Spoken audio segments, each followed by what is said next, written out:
Protecting data across modern decentralized networks presents challenges that traditional backup solutions can't handle. At best, you'll waste time and money managing multiple solutions. At worst, gaps in coverage will leave your data vulnerable. Barracuda Backup is a single cloud-integrated solution that simplifies the backup process and allows data replication to anywhere on your network, a private cloud, Barracuda's cloud, or to the AWS public cloud.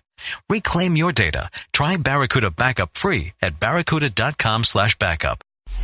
The Stephen A. Smith Show podcast. Good afternoon, everybody.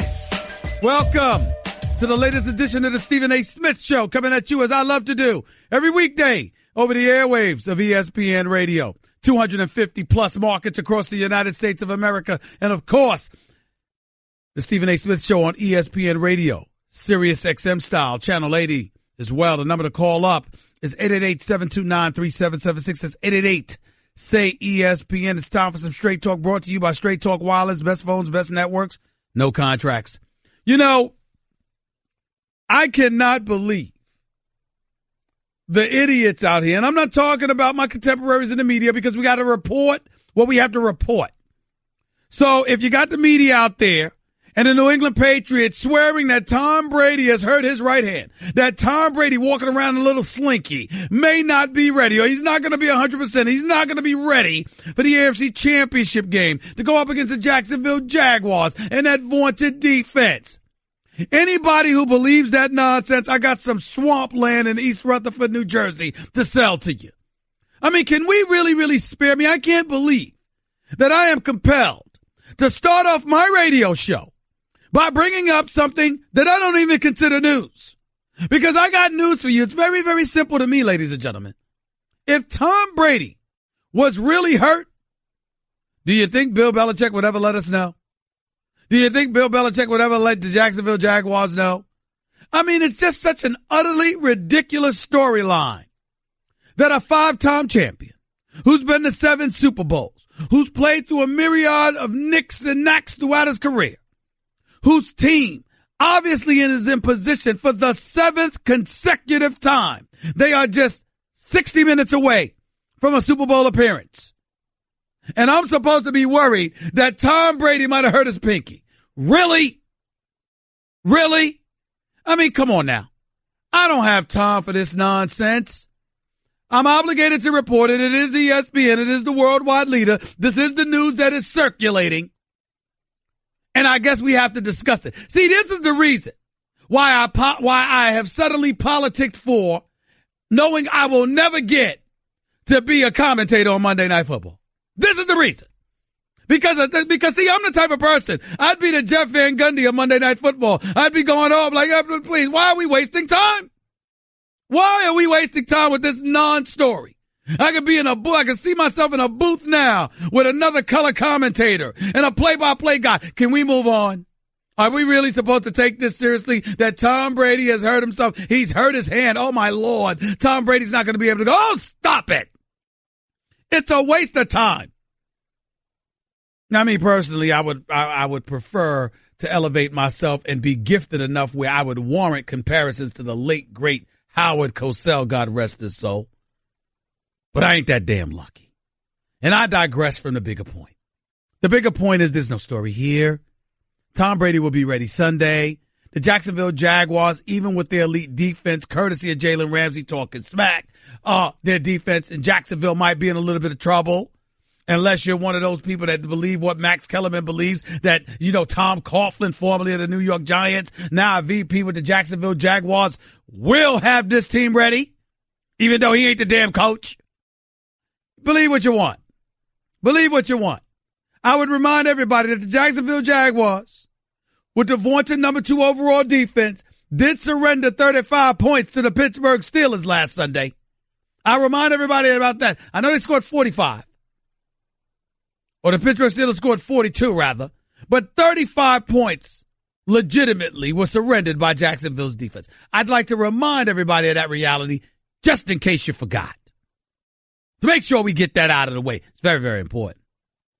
Number to call up, as always, is 888-729-3776. That's 888-SAY-ESPN. Plus, you can catch me on my Twitter handle at Stephen A. Smith, rather. And, of course, on Facebook, it's Stephen A. as well. This is the one thing You know, we talk about this and we talk about Tom Brady and the New England Patriots. We need to talk about who's gone. We need to talk about the Pittsburgh Steelers too. Because, see, news is circulating and percolating in the streets of New York City, in case y'all missed it. Todd Haley, the former offensive coordinator for the Pittsburgh Steelers, essentially unceremoniously dismissed yesterday by Mike Tomlin, is on the market. And because the Steelers had a top 3 offense, and I believe that Todd Haley, with all due respect, has been railroaded by Big Ben Roethlisberger, because if the quarterback wanted him to stay, Todd Haley would still be there as the offensive coordinator. Let's call it what it is. The quarterback coach is going to be elevated to the offensive coordinator, Mr. Randy Fichtner. He is a guy that gets along very, very well with Big Ben Roethlisberger. I'm sick and tired of hearing these damn stories. I'm sick and tired of these stories where there's some offensive coordinator that gets along so well with the quarterback, and as a result, they get elevated. Somebody gets elevated from a coordinator to a head coaching position, or from a positional coach to a coordinator's position, because they have great relationships. Damn the relationships. Do you produce?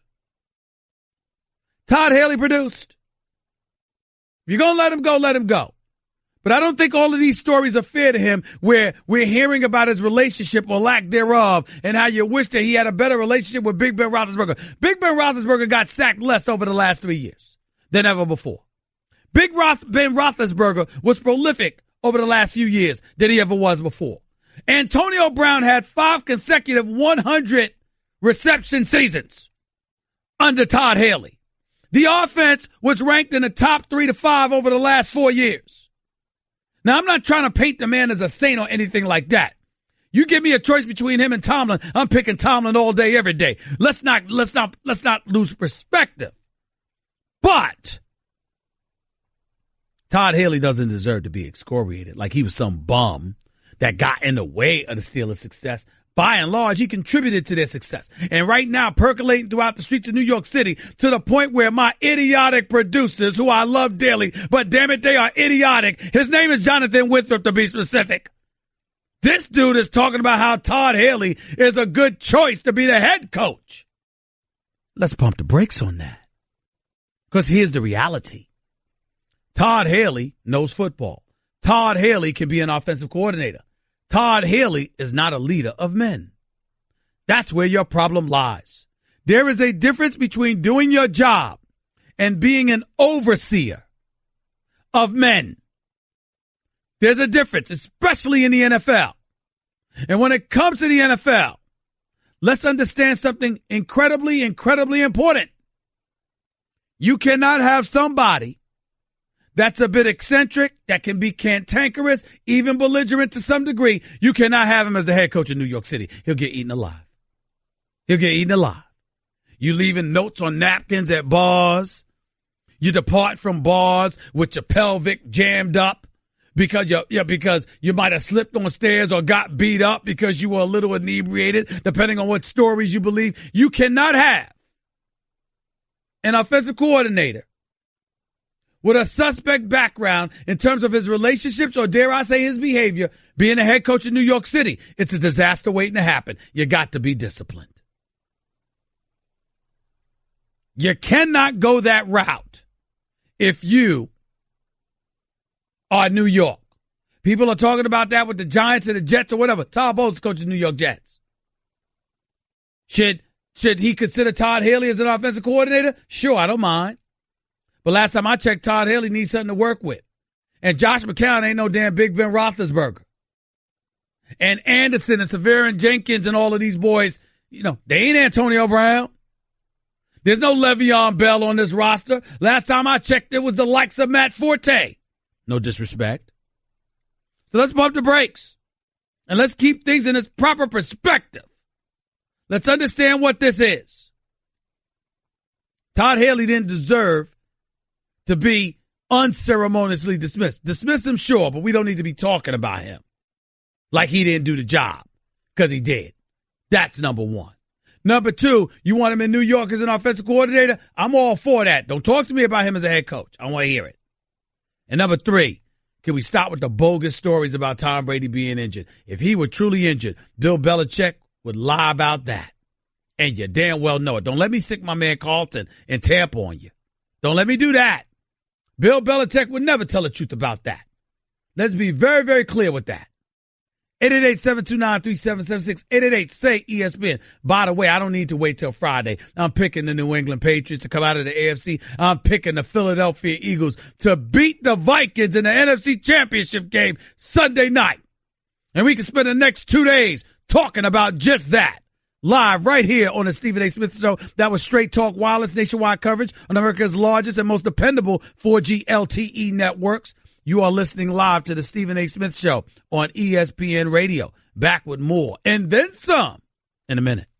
Craving even more of Stephen A? Him of all people. For around-the-clock access to the man? I'm Stephen A. You can follow him on Twitter and Instagram at Stephen A. Smith and on Facebook at Stephen A. Welcome back to the Stephen A. Smith Show right here on ESPN Radio, coming at you as I love to do every weekday over the airwaves of ESPN Radio. Sirius XM, Channel 80, 250 plus markets across the United States of America. Check your local listings, and I'm quite sure you will find me. The number to call up as always is 888-729-3776. That's 888-SAY-ESPN. See, one of the reasons, it's just like people, look, I'm a native New Yorker. You know, I'm a transplant to L.A. too because I'm in L.A. a lot because I love the sunshine, the weather, the palm trees. Well, damn it, let me stop lying. I just love the scenery. It's la-la, okay? You don't see me looking to get to San Francisco, all right? Even though there's nice folks out there, but L.A. is just special. Let's just leave it at that. But I will tell you this. The interesting thing about just thinking about things, I'm from New York, and y'all got me praising Tom Brady. This is not what I enjoy doing. He plays for that other team. Foxborough, Massachusetts. Boston, Massachusetts is what he represents. I'm a New Yorker. I don't enjoy praising him, but I must be honest. 66,000 yards passing in his career. 66,000. 488 touchdowns, just 160 interceptions. A career quarterback rating of 97.6. This year, at age 40, 4,577 yards passing, 32 touchdowns, 8 interceptions, a 13-3 record. A candidate for league MVP honors. And oh, by the way, the man is 196-55 as a starting quarterback. And y'all are talking to me about Tom Brady? I mean, look, what do you want me to say? Tom Brady is sensational. Can we stop acting like we don't know? Can we stop acting like we don't know? He's that gifted. He's that gifted. And by the way, do y'all realize that with the exception of his injury in 2008 in the first game of the season, for the 2008 season, do y'all realize that the only games that Tom Brady has missed throughout his entire career since 2002 is the 4-game suspension he's received last year for Deflategate? The man doesn't miss games. He doesn't miss games. And y'all are telling me he hurt his hand handing the ball off to one of those runners in practice, that Tom Brady's going to miss the AFC Championship game? Or Tom Brady's in danger? Stop wasting my time. Y'all are almost wasting my time as much as these damn referees in the NBA are wasting my time. And I'll get to them in just a little while. Don't you worry about that. 888-729-3776 is 888-SAY-ESPN. Let's go to the phones. Brian and Cali, you're live with Stephen A. Talk to me. How's it going, Stephen A? Thanks for taking my call. All right, go ahead, man. You're absolutely right, man. It's pretty bogus on this injury to Tom Brady's hand, but I'm just curious to what you think. Do you think it's some type of angle that they're trying to take or trying to make? I mean, well, listen, against Jacksonville's defense and the way everybody's talking about it, listen, the bottom line is you just never know. It's entirely plausible. Bill Belichick will use every trick in the book. Teddy Bruschi came on my show, First Take on ESPN2 every weekday morning, 10 a.m. Eastern to 12 noon. Teddy Bruschi, a 3-time champion with the New England Patriots, came on the show and said when he played for Bill Belichick told the players all the time, make sure to spray the perfume. Spray the perfume. just flood the opponents with compliments. Don't give them any bulletin board material whatsoever. Let them do that. You make sure you don't. Just be ready to play come Sunday. And look at what has happened. Look at how that's worked out for everybody that has played for Bill Belichick in New England. Right. One more thing. I really don't have faith in Blake Bortles because, he's not really shown up to be the quarterback that everybody thought he was going to be. He did last week, though. He did last week. Let's be honest and let's be honest and fair and give credit where it's due. And by the way, my producer is telling me that Brady missed the whole season with the exception of game 1 in 2008. Evidently, my own producer is not listening to me because I do believe I said that before I said he missed the 4 games last year. I said with the exception, Cat Pastor, my other producer, tell the truth. I said with the exception of the 1 game he played where he got injured in 2008, forcing him to miss the whole season. He's never missed a game other than the Deflategate since 2002. But my other producer apparently didn't hear that part. Jonathan Winthrop, you need to listen. Go ahead, Brian. Go ahead. There's absolutely no way he's missing the AFC Championship game. He's not going to miss it, and he's not going to underperform. Max Kellerman actually came on on First Take today, and this man sat up there and said with a straight face that Brady has more to prove than Blake Bortles, Nick Foles, or Case Keenum. Because the New England Patriots got rid of Garoppolo, and you're basically saying Brady's the man, so Brady's got to show up and produce. I'm like, please spare me. Not trying to hear that at all. Not trying to hear it at all. Appreciate the call, Brian. Thank you so much. I got distracted by the television for a second because apparently Scandal debuts tonight. The final season. I forgot. Olivia Pope, a.k.a. Kerry Washington. I totally forgot that the season. I thought the season debut was next week. It's tonight. I ain't missing Scandal tonight on ABC. Make sure y'all don't miss it either. Back to the calls. Omar, Connecticut, you're live with Stephen A. What's up? What's going on, Stephen A? I'm all right. Go ahead, man. Hey, don't you think the Tom Brady injury is more news than LeVar Ball's, than whatever's coming out of his mouth? You sound a bit muffled. I need you to step away from the mic a little bit so I can hear you clearly because I didn't understand your point. Don't you think that Tom Brady's injury is more news than whatever's coming out of LeVar Ball's mouth? Well, Tom injury, yeah, right now, sure. Why? Because I think LeVar Ball has never said anything that is true. Everything he says is a lie. Well, so what does that have to do with anything? We just thought Tom Brady, we just found out that he may have been injured 24 hours ago. What does that have to do with LeVar Ball? Because you're saying Tom Brady's injury is not a news. You shouldn't be covering it. Well, what I'm saying to you is that I think it's a lie. I think that, in other words, they're trying to sit up there and hoodwink folks and hopefully the Jacksonville Jaguars into believing that Tom Brady is considerably less than 100% so they can underestimate New England and slip up, and New England could take advantage of it from an opposition perspective. That's all I meant. So what's the difference between what LeVar Ball is doing? Well, LeVar Ball doesn't have to play. Tom Brady does.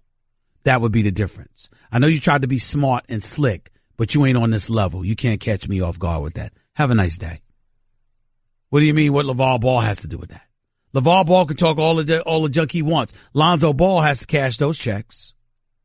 And in Lithuania, LiAngelo and LaMelo have to cash those checks. New England can say what they want about Tom Brady, but Tom Brady will be out on the field to show us. That is the difference. Evidently, the brother in Connecticut couldn't understand that.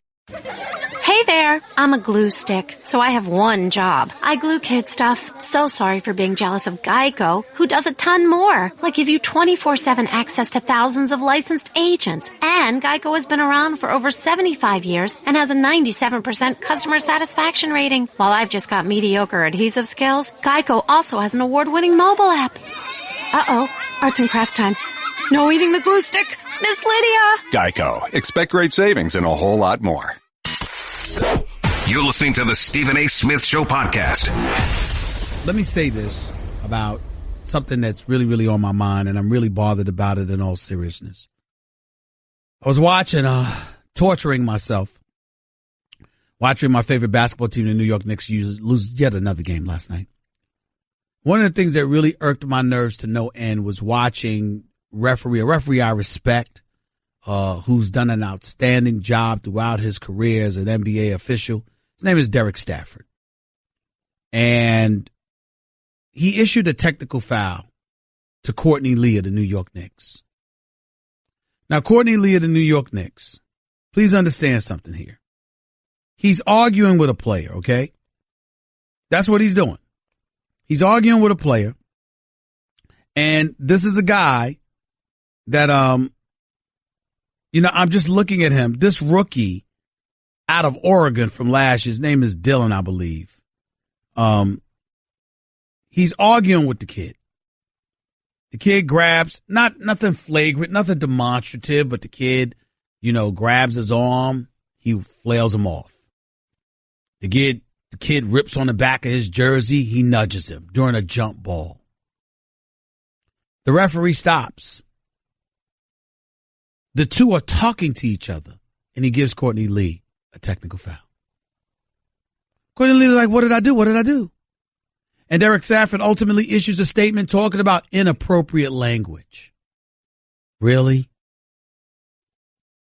Now, you got to understand something, ladies and gentlemen. I have no problem with an official that wants to tee you up because you're speaking very demonstrably and disrespectfully so towards the official.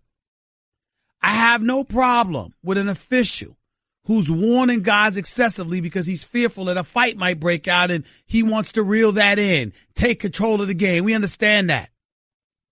We truly, truly do. The Joey Crawfords of the world and others throughout NBA history, we get it. We understand. But we are living in a day and age right now where LeBron James, the greatest player in the world, clearly box office, has been ejected.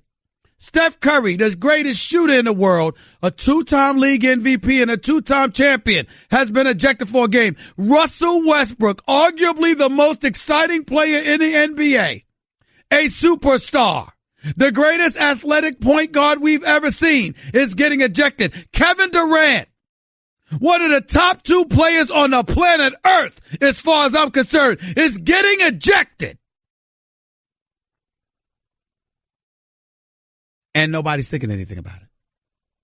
And then when the Clippers and the Houston Rockets get into it at the Staples Center the other day, and that follows up by Aaron Aflalo swinging on an Orlando Magic the other day, we want to talk about image issues. Has anybody taken into consideration that the NBA officials may be culprits in all of this? Because maybe if you weren't so eager and willing to give out texts like they're a bag of Skittles, and you're throwing dudes out of the game that people pay their hard-earned money to come and see, maybe the NBA wouldn't be having questions about an image issue, which, by the way, I think is bogus. These guys do a tremendous job. The players, in terms of their community work, their social activism, etc. The NBA as a league has done a good job. The NBA officials do a highly credible job of officiating this game, even though they make mistakes from time to time. But my God, you just going to throw guys out of the game or issue texts and think nobody notices? That gives Joe Public out there an excuse to label these players as problems. How long do you think it's going to be before people start looking at the players and going like this? Well, we really, really have to address this. I mean, my God, maybe Stephen A., they should be in anger management class. I mean, my Lord. Hockey players punching people in the face and hitting them with slapstick shots. Pucks flying everywhere. Crashing into the glass. Baseball players, clubhouses and dugouts are emptying. Brawls are taking place on a baseball field. We'll manage ourselves. A basketball player has bad breath. A football player takes a knee, and oh my God, Armageddon has arrived. Don't get me started on that. But my real overlying point, as it pertains specifically to NBA officials, is you don't recognize that we live in a different day and age? You don't recognize the fact that when you are so willing to give out texts and eject people from game, that contributes to the league's reputation being sullied? You don't get that? You don't understand that? The NBA officials are just as responsible as the players and the coaches and the league office to uphold and help build the brand that is the NBA. You got a meeting coming up in Los Angeles with Michelle Roberts, the executive director of the NBA Players Association, with Chris Paul, the president of the association. And I don't give a damn about me getting on Chris Paul the other day about his leadership role and that stuff that took place in L.A. at the Staples Center. That's one incident. That doesn't take away from the character that this man has and how good of a person he is and how consummate of a professional he is and how great of a player he is. And Michelle Roberts is a good woman.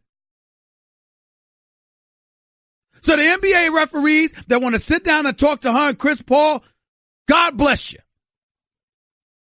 But you can't look at them and put it on the players to uphold the league and absolve yourself from responsibility and culpability in that regard. You have just as much of a responsibility to uphold the league. You ain't separate and apart from the league.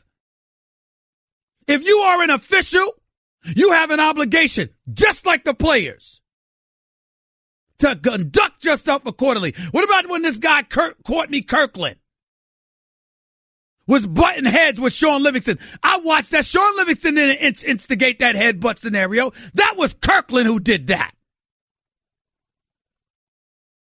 You're an official, for Christ's sakes. And as far as I'm concerned, nobody has said this, so I'm going to say this.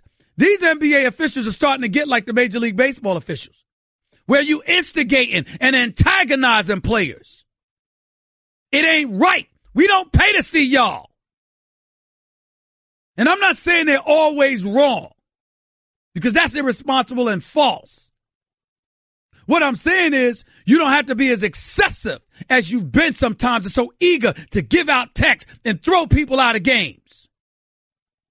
It ain't right, and it contributes to the negative publicity that the league gets with its players, and it ain't right.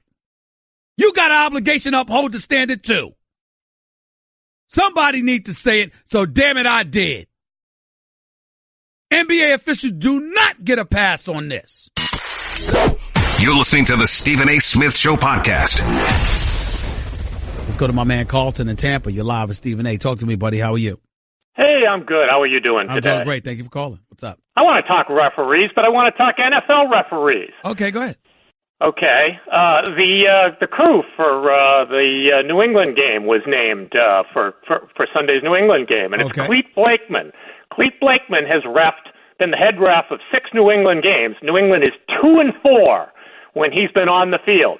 So I think the NFL is hearing, the pressure of how the calls have gone 3-1 against the Patriots' opponents the last 4 games, and they're trying to assign somebody who might have an objective bone in their body to head up that referee group. But Tony Starator is the back judge. He's good old Gene Starator's older brother.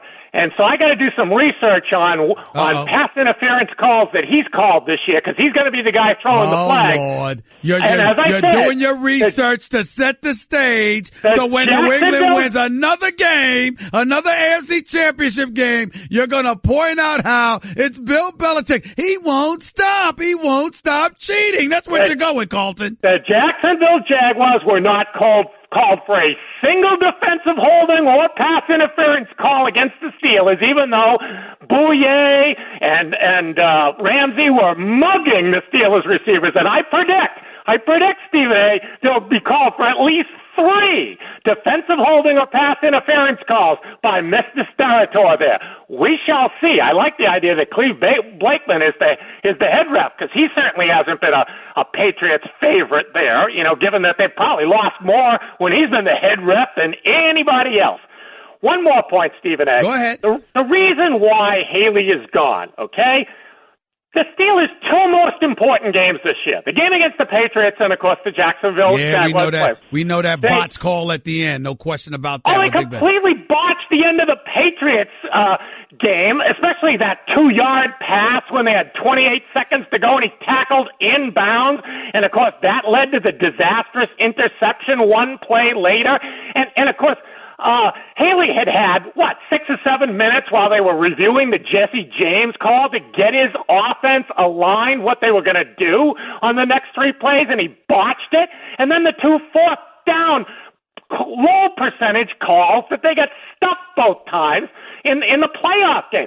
Somebody had to pay for that. Now I'm just wondering, when the heck is somebody on the defensive side going to pay for their wretched secondary? Because that's the next person that needs to. I don't think there's any question. I don't think there's any question about that. But I also don't think it was because of this play, a couple of botched plays this season. The fact is, Todd Haley had been here for 6 years. He walked into this season in the last year of his contract, and there was speculation long before those mistakes were made that the Steelers were going to make a change. And I think it had a lot to do with his relationship, particularly with Big Ben, and obviously. You listen, this is why Fichtner, has developed and cultivated a relationship with Big Ben to the point where they're going to take him from the quarterback coaching position and put him in as the offensive coordinator, primarily due to his great relationship with Big Ben. But you know what? Dirk Cutter had a great relationship with Jameis Winston to the point where they booted Lovie Smith out the door in Tampa, and look where that got them. Yeah. Well, Roethlisberger, I don't know if it was Roethlisberger pointed it out or the columnist that pointed it out, that he has been successful on 18 out of 19 1-yard quarterback sneaks in his life. Right. And he's saying, I don't know why we're not calling that darn thing. So obviously he had a problem with these darn play calls. Not only that, but at the end of the Patriots game. So somebody was going to have to pay for that. Because it doesn't matter if you have the best offense in the NFL, if at the critical moments in playoff games or the Super Bowl, you lose your mind like Pete Carroll did, not giving the ball to Marshawn Lynch 3 times from the half-yard line. So it doesn't really matter. You destroy the entire season if you can't keep your head in those moments. I got you. And the Steelers couldn't do it this year. Thanks a lot, buddy. I appreciate the call. All good points. No question about it. I agree with you on every single point that you made. No doubt. Let's go to Byron in Maine. You're live with Stephen A. Go ahead, Byron. Hi, Stephen A. Thanks for taking my call. Go ahead, buddy. I want to change the pace a little bit. My concern is not officiating, but your opinion I would like to get on the LeBron James, Michael Jordan comparison. You hear a lot of it all the time. What I would like to see done is the people that have the films of Michael playing through his years that are matching LeBron's age and his years right now. It doesn't matter to me. It doesn't matter to me. LeBron James, as a talent, is a freak of nature and a once-in-a-lifetime player. 6'9", 260, can handle the ball, can pass. His basketball IQ is off the charts. He's a physical specimen. He's reliable health-wise. All of those things are true. And I would still take Jordan any day of the week and twice on Sundays because LeBron did not have that killer instinct. He does not have a closer's mentality. He will produce for you. He will put up numbers. He will keep you competitive. All those things are true. But when it's really time to close the deal, that is not the person that I'm going to rely upon. And when I think about Michael Jordan, I see a closer. I see the greatest assassin that the game has ever known. No, he's not 260 pounds. No, he can't beat you the way LeBron James could beat you, but he can will you to victory. And for example, even with the troubles and the issues that the Cleveland Cavaliers are having this year, we heard the same thing from LeBron in the conference championship games. After they beat Boston, he was talking about he was so stressed he didn't even want to think about it. Why? Because of, look at how tough the Golden State Warriors are going to be. You didn't hear that from Michael Jordan. That's why he was 6-0 in the NBA Finals. Yeah, LeBron's talent is not into question. It's his mentality exactly during the games or at the end of games. Exactly. I never saw Michael not play with intensity. I can see games, even the last few against Toronto, that's just been played. I see LeBron being the last Cleveland Cavaliers down the floor, not on a fast break, but just walking with his hands completely at his side. Yeah, I see a guy that was talking yesterday, basically preparing all of us for the Cleveland Cavaliers finishing in second place again. That's what I see and hear when I'm looking at LeBron James right now, a team and a player that knows they can't beat the Golden State Warriors. You'd have never seen that from Michael Jordan. You'd have never seen it. That's just a sample of what you'll hear on the Stephen A. Smith Show. Weekdays at 1 p.m. Eastern on ESPN Radio and the ESPN app. Attention shoppers, clean up on aisle 14. Clean up on aisle 14. Someone dropped a jar of pickles. Kosher pickles. Beatboxing at a big box store. Surprising. What's not surprising? How much you could save by switching to Geico.